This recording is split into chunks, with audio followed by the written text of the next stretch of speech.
Oh, we're starting out happy here. Hello, Andrea. How are you doing? Hi, Elise. I'm good.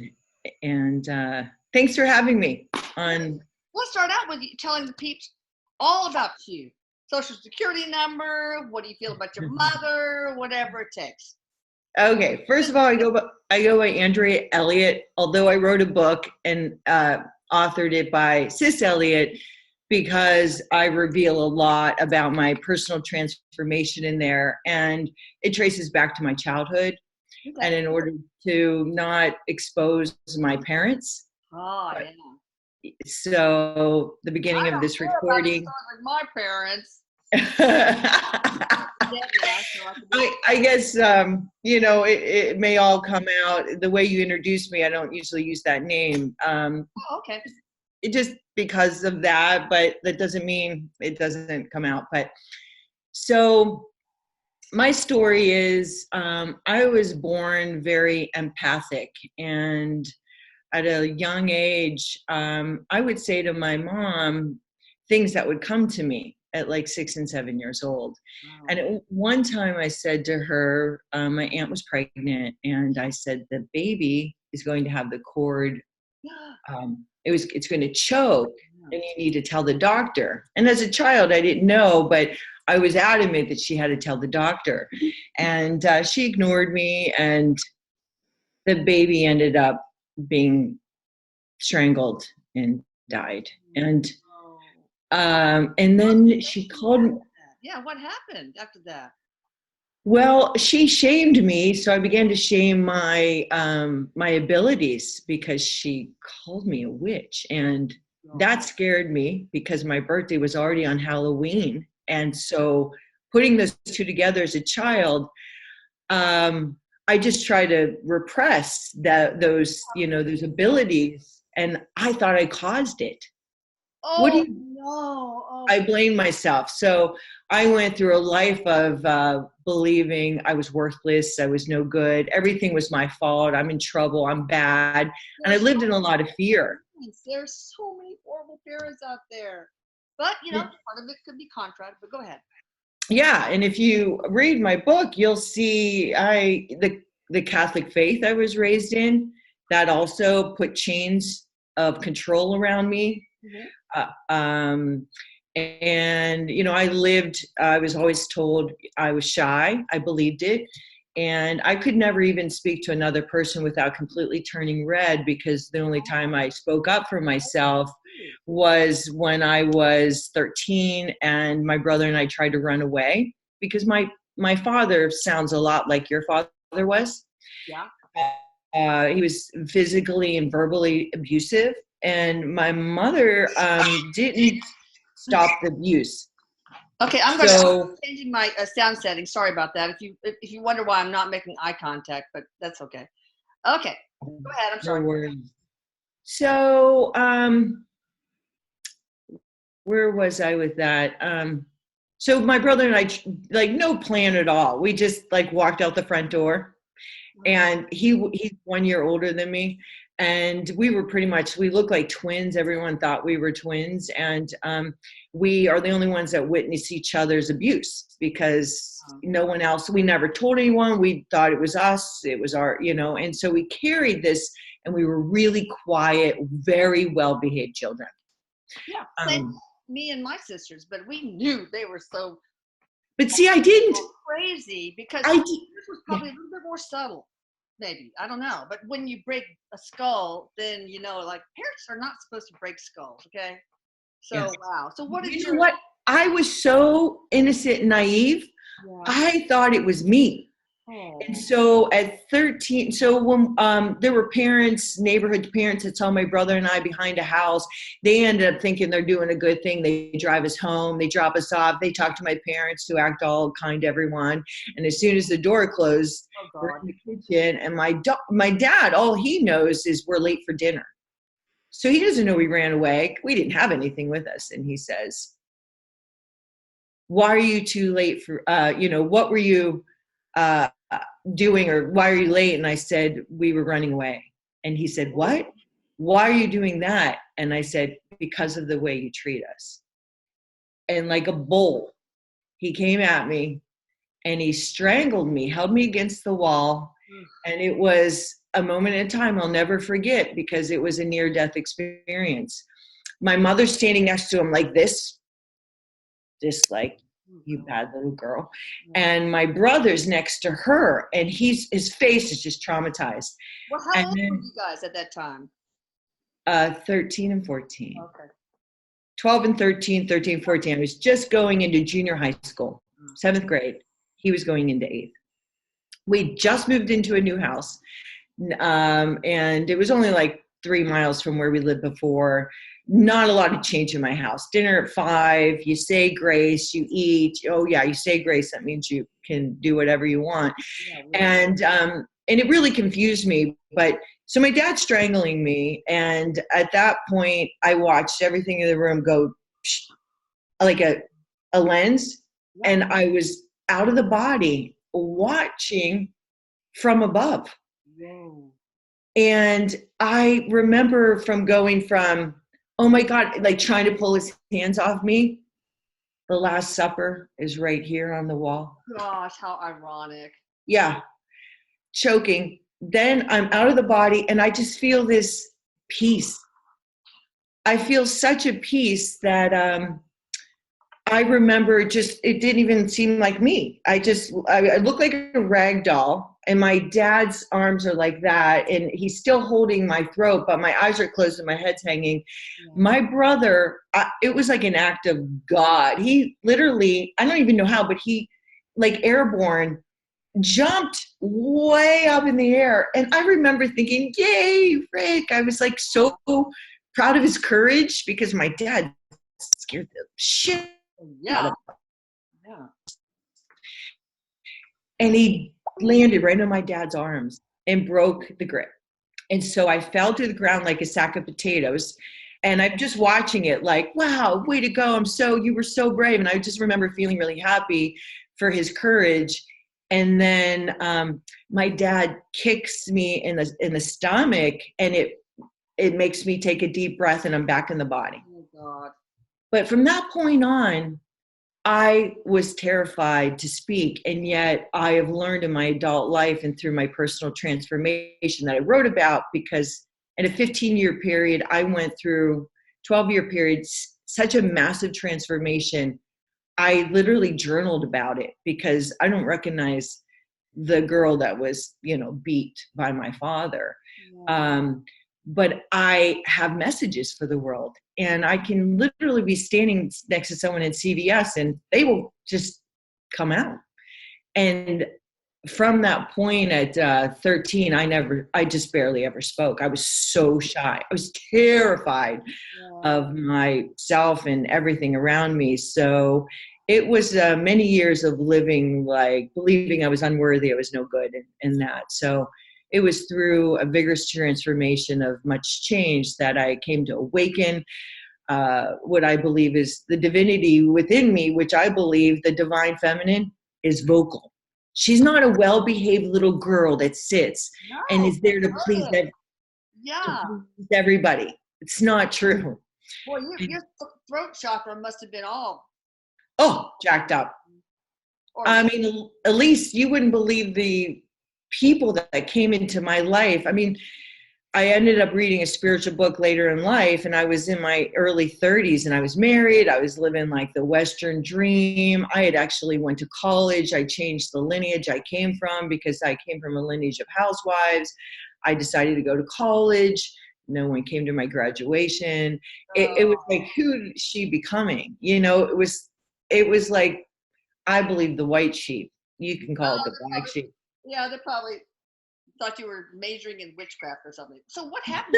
I went to Penn State, so there was no majoring in witchcraft. But right now in my life, that is what they would think.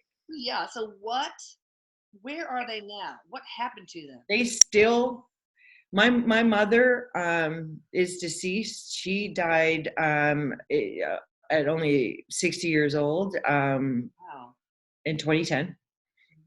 She lived, she'd sit at the end of the sofa, she'd eat her jujubes and all her candies, and she'd smoke her Winston's and drink her Pepsi and Coke, and watch her soap operas. And she She never grew and educated herself. And I really felt like she had a really playful side, but I feel like the control my father had of her life, even though she would go to battle with him, he would never hurt her. He loved her. And then at her funeral, when I said, and he was like, I have no reason to live. And I said, Dad, maybe one day I'll have children. And, and he said, I'm not the one that ever wanted kids. So he makes it clear, it was my mom, it was your mom I wanted. You and your brother were not. Much so like my family, my father, my mother had almost like Stockholm syndrome, folie à deux. But so, all right. So how's your father doing now? And Rick? My brother went from the bedroom in the house where this all went down and moved from his bedroom down to my old bedroom. And that is where he fucking remains today. And it is so sad, but my dad, I mean, he beat the spirit out of us, and to watch him do that to my brother. I mean, my brother's favorite car, one day my dad took the shovel, I mean, like this beautiful convertible Galaxy, and in a fit of rage, took it and hit a shovel all along. Why did you not press charges? Why are the cops not called? This is before, cell phones, Facebook. No, but I mean, oh my God. Yeah, but we really believed it was our fault and something was wrong with us. And so we were just so controlled by Catholicism and this overbearing, control that we didn't see there was any other way. We just thought this was normal. Of course not. And everybody said, oh, your parents are so sweet. I mean, yeah. Mine were the pillar of the community, blah, blah, blah. But can't you, have you not been able to convince Rick to come to the other side? Oh my God. So when I went through my transfer, so I read the spiritual book. I was married. I had what would have been in everybody's eyes, the perfect life. Mm-hmm. And I started questioning everything I had not before.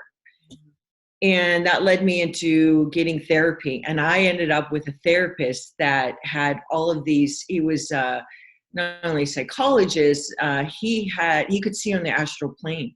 So when I walked into his office, I actually was on a cruise ship with clients in Alaska. And I'll never forget the moment because a glacier, I was staring at this gorgeous, beautiful, it was sunny, and this glacier, the tip of it broke and it pounded against the ground. At the same time, a client, at the time I was married, my husband let the client in, and the client said to me, you've got to meet this guy, Dr. Levy.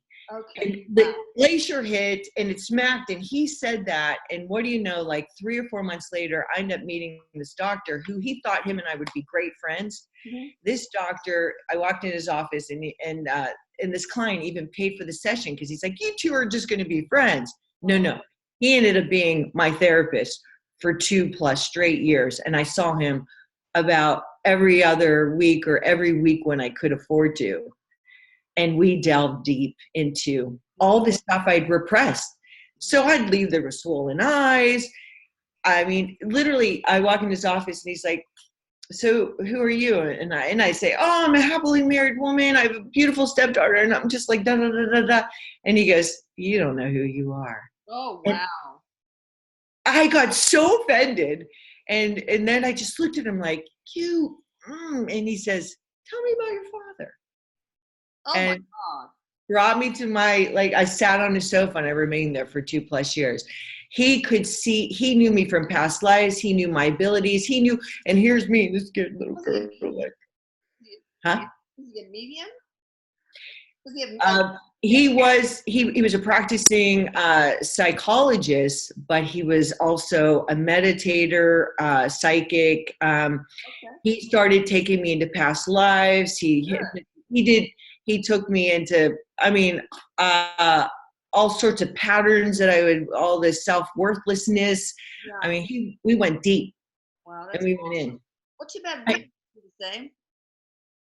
My brother never did the same. And at that point, I'd moved to the DC area. We had relocated. So I wasn't in my little, I wasn't in the town. I grew up in Pittsburgh, Pennsylvania. So I wasn't there. And one of the lessons I had to do, the psychologist said, write a letter to your dad. And the internet was new. I wasn't practiced on it. And he said, write a letter as if you're going to send it. And I was a really good typist. And he said, and at that point I wasn't journaling. So I write it and save it as a draft. And so I write like, you're the meanest man I ever knew. And I write all this stuff, like just like diving in with things I never would say to my dad. Save it as a draft. Unbeknownst to me, my husband at the time sent it to them. Sent it. Wow. I didn't know I had a narcissist husband at the time. I didn't know who he was. It's very common to find somebody like our father so that we can rewrite the story and make it turn out okay. Yeah. And he wasn't physically abusive. He wasn't, I was good little, I do everything he said. So it wasn't a problem until I started awakening and started questioning. Yeah. Why did we move to DC? I mean, we could have had joint custody. It was just like, I was then I was the problem of now these problems. Now I was his problem. And it was like, well, we just had 12 good years or 10 good years together. And now I became the problem. And I was used to being the problem. So then I just worked harder and harder and harder on myself. And it took many, many years of working on myself to finally remove the blame and be like, okay, they're having their own experience. I'm having mine. I can see what's my stuff. I'm willing to look at my side and not just take the shitload of baggage with me of everyone else's and say, yeah, it's my fault. Exactly. Took a long time. Yeah. So were your parents, was it a spiritual contract? So it was, yeah, hear this. So I started getting Akashic record readings because I worked with my psychologist and did all that. And then as my life fell apart and I ended up moving out of DC, I lost, my spiritual community, all the things like that. And then I went through a vigorous change and I thought that was change. I had no idea the change I was about to endure. I mean, I'd wake up and not want to be alive anymore. It was so gruesome to lose, my parents, my husband, my stepdaughter, who I considered my own when I wanted to have kids. He said, she's your daughter. She wasn't my daughter when he decided, to divorce. So I was never got to see her again. And so well, is he okay with that? Huh? Is your stepdaughter okay with that? Well, he must have done, again, no cell phones. Narcissists have a way. They were all my family. And all of his brothers and sisters and the nieces and nephews were like my loves. Yeah. They have a way of turning everyone on you. So I don't know what he said. All I know is that thank God I owned a rental property before I married to move back into it. Mm-hmm. And he strategized things that you wouldn't believe. I never knew someone could be so calculating and cruel. I gave my life to them and I loved my daughter like my own. Maybe you should send this to the YouTube link when I send it to all of them, man. That would be awesome. Anybody, go ahead and tell me what happened after you got the therapy. You kind of shed all the blame.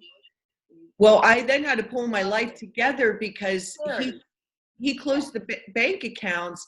And when I said, hey, let me go take care of the house in Pittsburgh, it was a rental property, thinking if we gave space to the relationship, everything would be fine. I believe that was the case.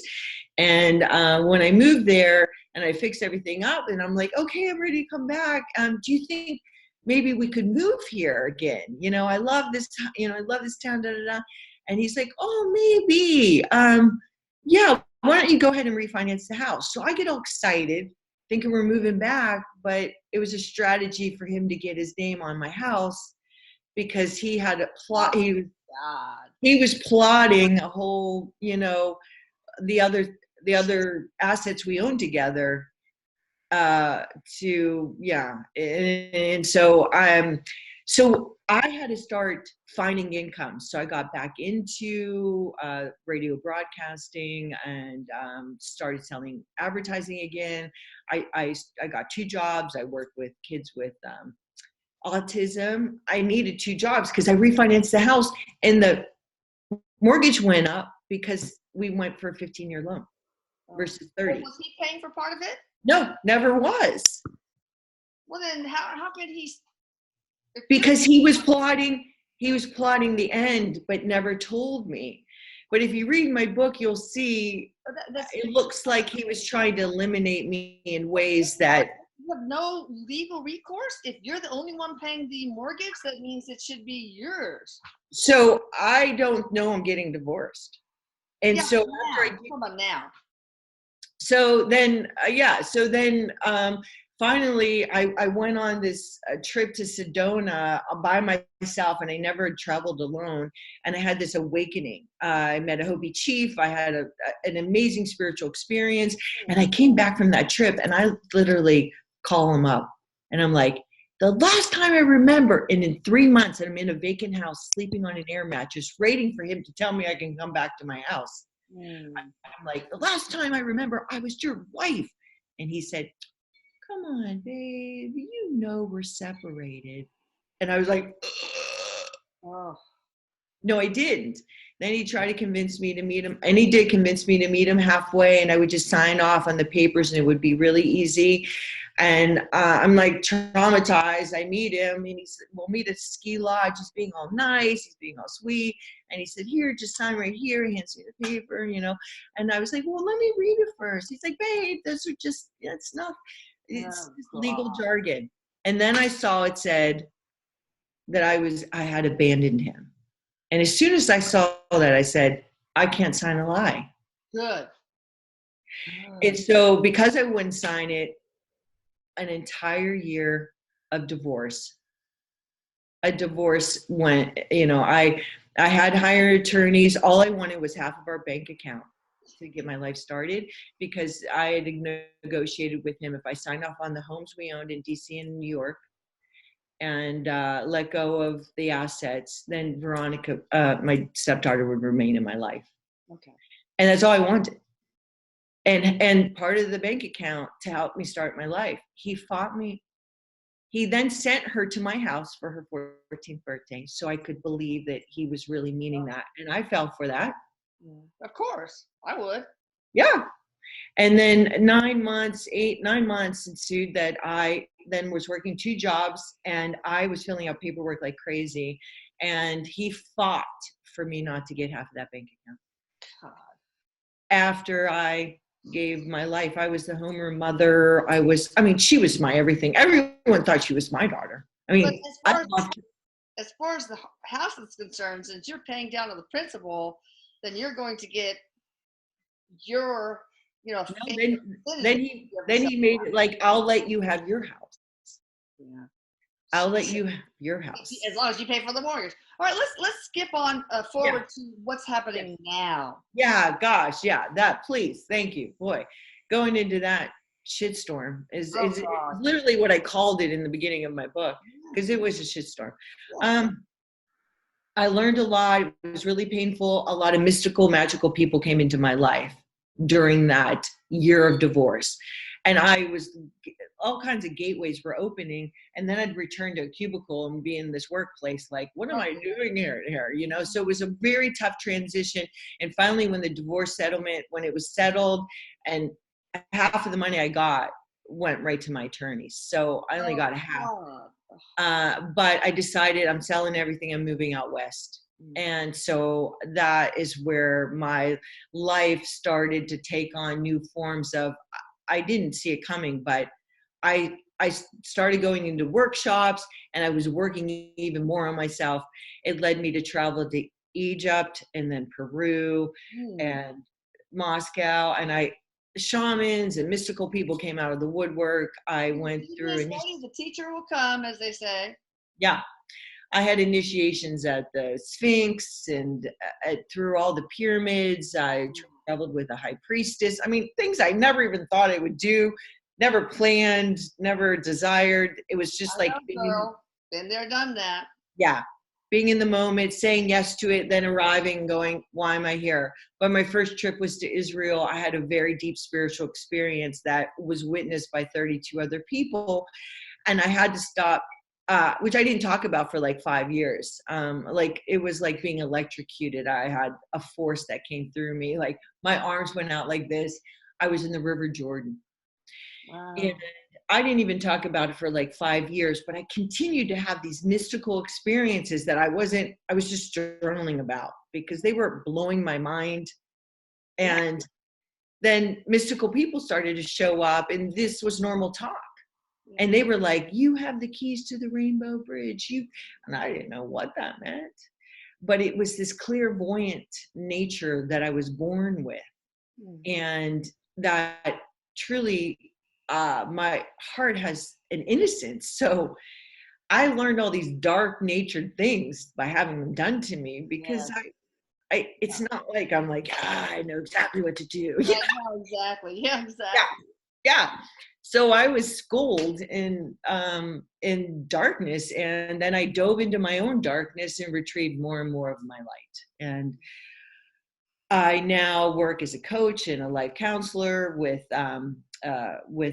all sorts of people, and I help people awaken people's spirit, and I help awaken their mission. And I there's nothing more in life than I care about than the awakening of humanity. Oh yeah, it's so important. All right, so what is the name of your business and the name of your book? The name of my book is called Light Me Up. Light Me Up. I love it.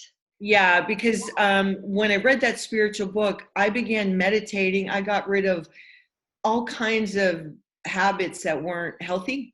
I changed my diet, and I started meditating morning and night.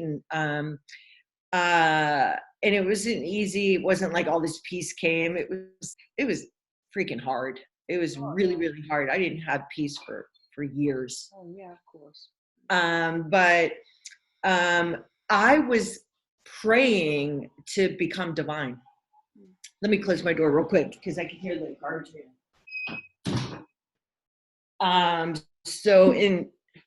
I was like, I was saying prayers and praying to, for the light to become me. And I didn't know what that meant, but it literally took everything I loved out of my life that I loved in my mind, and what the world told me was normal. Oh yeah. Which turned out to be a bunch of bullshit. Oh yeah, of course. Yeah. And so the way I live is through being guided. I was never taught to be guided. Go with your instincts, spend time in nature, eat lots of greens, drink lots of water. I wasn't taught that way.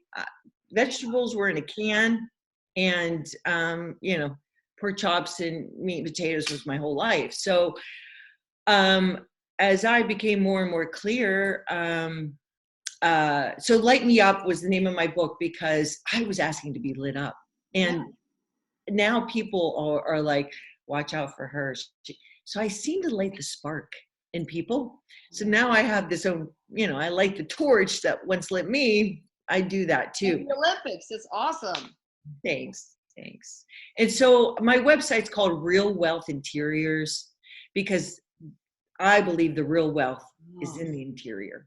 And that is what I help people mine and find the treasures of within themselves. And so, I can work with CEOs who think that, it's all about accumulating money. Oh, yeah. And I work with a lot of 20-year-old, majority I work with are men actually. Oh, wow. And they seem to be the majority of my clientele, like 80%.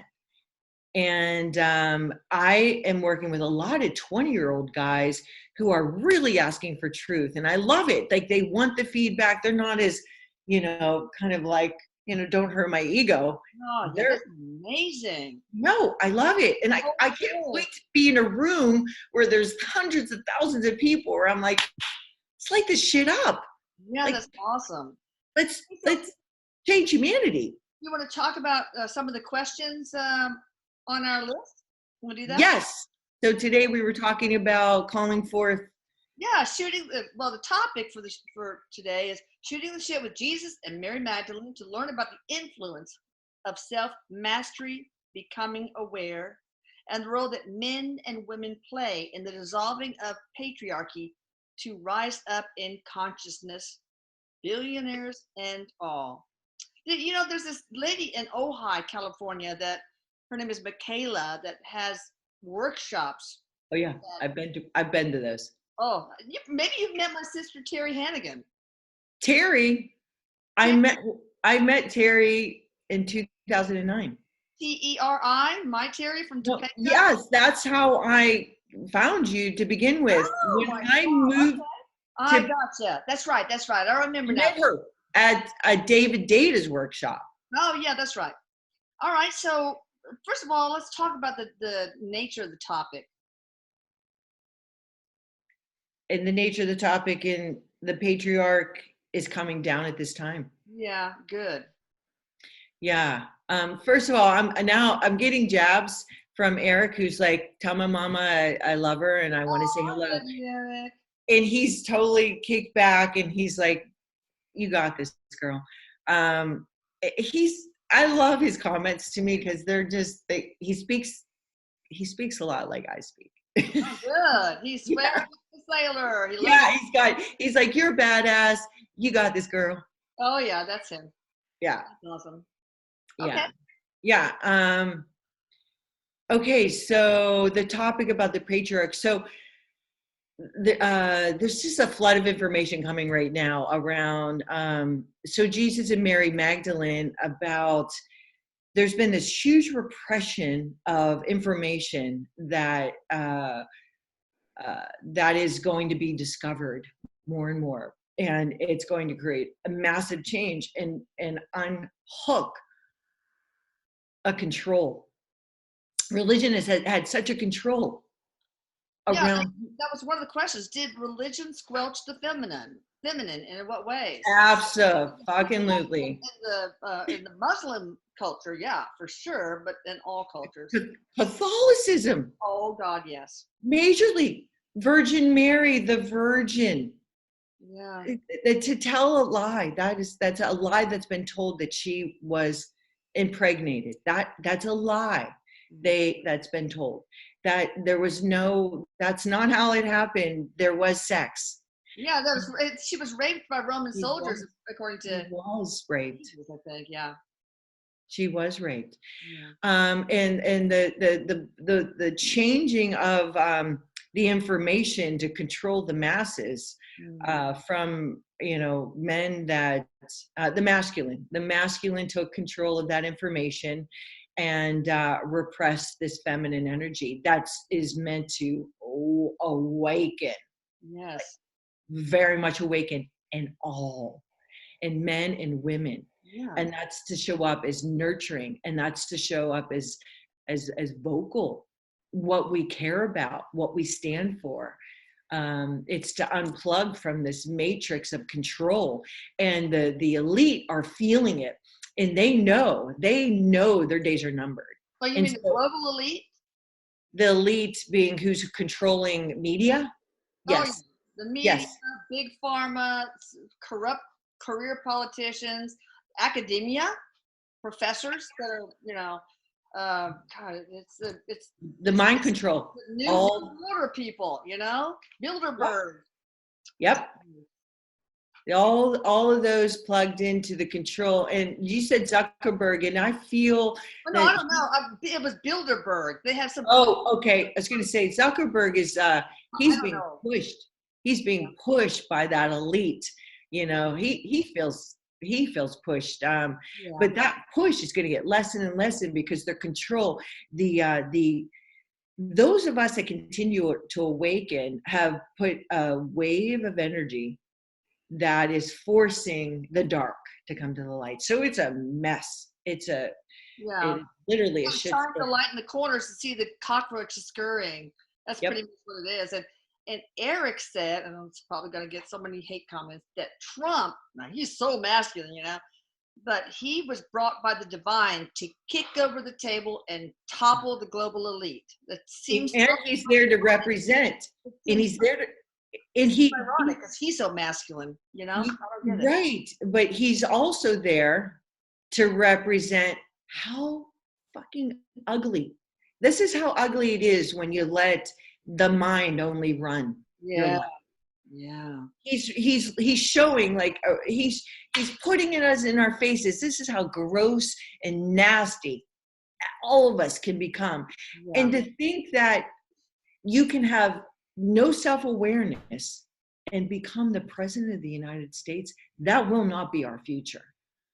Yeah. Well, you know, I'm glad he's trying to take down the global elite, including the deep state and all. Yeah. And because of his narcissism, he's not afraid of these. Well, have that kind of bull in a china shop to get this shit done.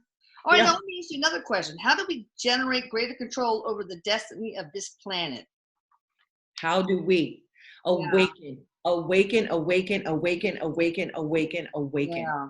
Awaken to your true nature. Find out what you love. Unplug from media. Unplug from video games. Unplug from things that keep you hypnotized, that you're just going, okay, it's time to eat. If you see you robotically moving, if you have moments where you can see yourself, may those moments grow more, because it's that awakening, that awareness. It is the power of love. Yeah. The power of love. And that's why the feminine divine is important, because that is all about nurturing and compassion, and basically source, God is love. Love is all there is.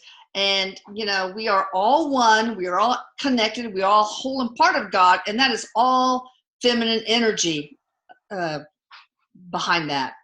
And with that feminine being said, the information I'm getting clearly is to see what versions of your feminine and of your masculine, which Jesus and Magdalene can represent for us. They were not portrayed in their true form. Jesus married Mary Magdalene. They had children. He was just a white guy with kids. Okay. Yeah. The real Messiah was never revealed, which is Mary Magdalene. It was a sacred sexuality relationship. The sexuality that they removed from these scriptures and Bible and all of these testaments and whatever words you want to use was sacred sexuality is a gateway to the divine within us. And so they have made sexuality perverted, and they've removed the feminine. You don't even know that the feminine is about touching her body tenderly. Yeah. It's about loving all of her. It's not about slamming, ramming, jamming, none of those things. It's about like you're walking into a sacred place. Yeah. Feminine is meant to be worshipped in a way that you may never even physically enter, but you have loved her up and down. That sacred sexuality was removed completely from the Bible. A lot of things were removed, and I can't remember. It was Jesus finding Mary Magdalene. Go ahead. Well, I was going to say a lot of things were removed from the Bible. I think Constantinople at the Council of Trent, and there's something about the Council of Nicaea. I can't remember, but anyway, they removed the mediumship stuff and past life, the intuition, the feminine power, and then they turned things into perversion. Women sexual. They then controlled women's bodies, because the power women have is so enormous that they were afraid of it. Yeah. So they controlled it. Hashtag not wearing a burqa. I would have a couple of questions. You know, you said you asked Jesus Mary to join Erik to reflect the balance of power that you sense that is very essential to our evolution. And, you know, maybe the two masters could share some wisdom of understanding as a new paradigm creation that you chose to see for humanity. You know, recognizing that the need of the feminine voice to be as important as the masculine. So one of the biggest things they say is the nurture, that you're living on a planet that is nurturing you all the time. And yet you're not in the language or the observation of what nature's bringing to you. Everything you eat, your homes, how you live, you're being nurtured all the time. Where in your life do you take time and go, oh, have I nurtured myself today? That's the feminine. Oh no, it's about getting work done. It's about moving fast. All those things keep masculine. Yeah. All of those things keep you from, you need to slow the fuck down. I was just going to say that. So yeah, I mean, I think that the masculine energy is keeping us from having the life-work balance. So this is what they're saying very clearly. This is the rise of the feminine divine. Please remember at the same time, there is an equal rise of the masculine divine. Good. What's the masculine divine? The masculine divine is a representation of caring about the whole, protecting others. It's not competing and pushing others down. It's not the predatory masculine element. It's a one. Yeah, and that also was sexualizing perversion on feminine, where they put that negative spin on the masculine, and feeding pornography to young kids, keeping them, hypnotized from a sacredness that is how Jesus awakened, was a sacred relationship with Mary Magdalene. And if the Messiah was... Let's talk about that. Jesus would have considered Mary an equal. Absolutely, 100%. They wrote teachings. They're teachings that they wrote together that she was instrumental in creating, and those teachings were completely removed and buried in the Vatican. Okay. All right, let's go on to the questions. We're almost out of time, but there's another question. Will becoming aware be a new priority in organizations, companies, schools? Absolutely. Will there be a clear divide of people who resist change and feel victim, and others who are evolving and are aware they are? And yeah, some are going through ascension, and some are like, no, I ain't going nowhere, man. I like where I'm at. Yeah, there is a strong resistance, but the propelling force of those who have become, the earth is chosen to evolve, and this is her planet. Yeah. And she is female. Oh, so we're on her. Mother. So, yes, she is our mother, and we need to see that, treat her as, and they keep directing towards her because her presence is so here and now and with us. Yeah. Every time you drink water, think of the feminine divine, thank her. Yeah. Feel the nurturing essence of her in you. Start seeing things as sacred. The nature reminds us what's sacred. When you're out in nature, your aura can amplify 30,000. It can go where you're only arm lengths typically, but when you're in nature, it can amplify. I'm getting 30,000. Wow, I bet. Yeah. So spend more time in nature. The resistance, you're going to see more people get sick, ill, die.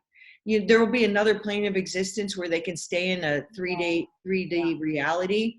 And that's okay. We don't have to control any of that. We're eternal souls. They'll be back somehow. It's okay. Yeah. But those of us that have see love as our driving force, and that they're the largest majority of people on this planet want love for all beings. Yeah. We just don't have the microphone. Right. The small percent that are in resistance, that are terrified, that are in control, that think money is security, just happen to have the media. That's all. That's why you unplug, and we need to work together and create a new world by doing it in our own personal lives. There's already a tidal wave of that happening. There is no turning back. So it's already in flow. The dominoes are falling. Yep. Okay. Yeah. And they keep saying, get out of the game of oppression. Oh, yeah. Get out of the game. Get past everything that has fragmented you. I really feel sad for the cultures where women are so oppressed. There are women here. People are winning Oscars, and they're like, I'm still not getting paid as much as. Oh, I know. It's all over the place. All right, let's be real quick here because I'm almost out of time. Sure. Are the billionaires with the greatest control already aware, but using their awareness to deceive mankind? Huh. So there are some that are still abusing it, but there are more who are becoming aware. This consciousness of those that are becoming aware, they're going to start seeing their funds. They're going to start meeting people that are doing new things. You're going to start seeing them invest, and you're going to start seeing them make very clear divides. Like I'm not going to support that anymore. And then you're going to start seeing what they're supporting. But the media's not going to really let you see right now where their funds are being supported. But it is a very clear divide in the money, and the few that are gripping to the control, which are very powerful. They used to be powerful. The less we see them as powerful, the less they have power, and they will and can become the new mental illness. Oh wow! All right, so if you were to clean up this planet, Andrea, what would be your three main areas of focus first? One, unplug from anything, people and places and things that keep you in a negative, keep you thinking small of yourself, and make your body and your mind not feel good. Unplug. If you see yourself in the drive-thru at McDonald's, throw it in the garbage and know you're done with it. Unplug from things that keep you stuck in the same old. In a dense energy. Yep. In a density, exactly. Spend time in nature. Pull over on the side of the road. I don't care if it's your only 2 minutes. 2 minutes in nature will change your life. Take off your shoes, put your feet in the grass. Do that every day. If you return to nature, your entire life will change. It's amazing. I know that Erik taught us something where you just envision roots growing from the soles of your feet down to the core of Mother Earth, and sending love to the core, and then that energy shoots out of the core to the crust and through all the souls of the different people who need love, or the birds, the people in airplanes and everything. I like that visualization. We should do it on a daily basis. Yes, absolutely. I totally agree. So, and the third thing I would say, look in the mirror, look yourself in the eye, and start to fall in love with you.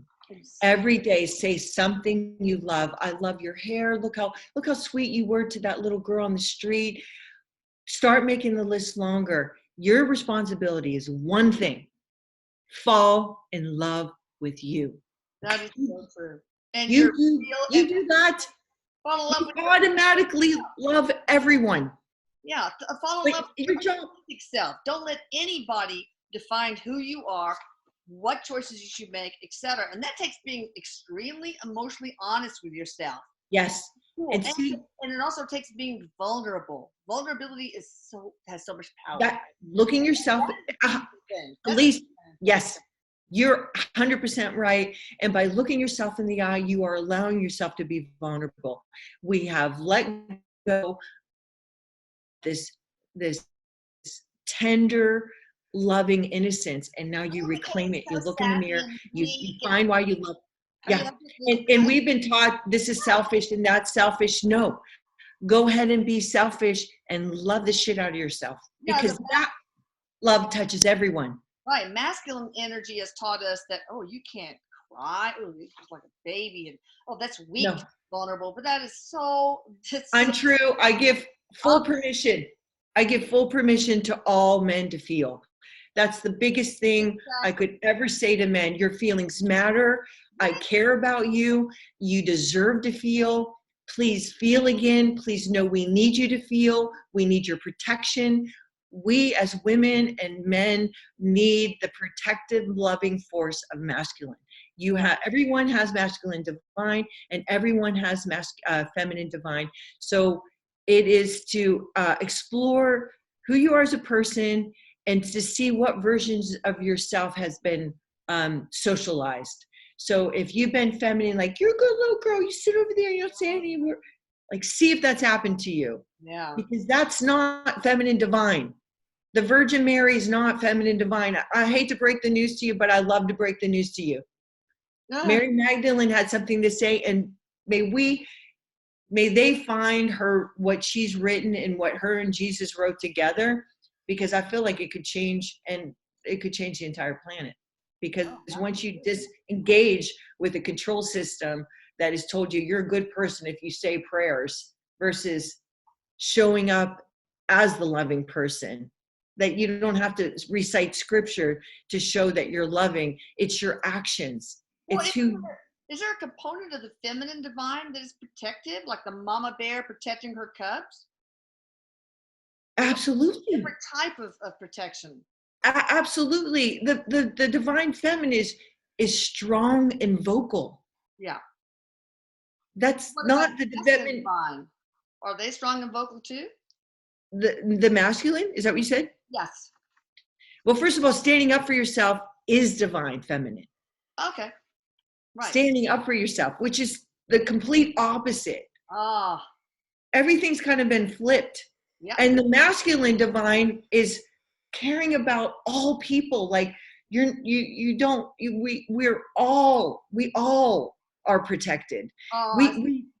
If everyone actually took the teachings of Jesus and was using them, we wouldn't have war right now.